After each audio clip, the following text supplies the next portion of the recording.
Hey, what's up everybody? Mustang 23T here. Just wanted to do a quick video.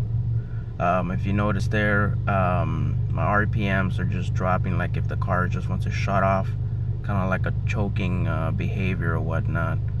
Was wondering if anybody can give me some suggestion, comments on what could be going on. I'm thinking it's the spark plugs. I already have, as you can see there, about 38,000 miles. So I don't know, we'll see. I'm gonna change out the spark plugs, see if it does any difference or whatnot. But any suggestions will help. Mustang 23T, I'm out.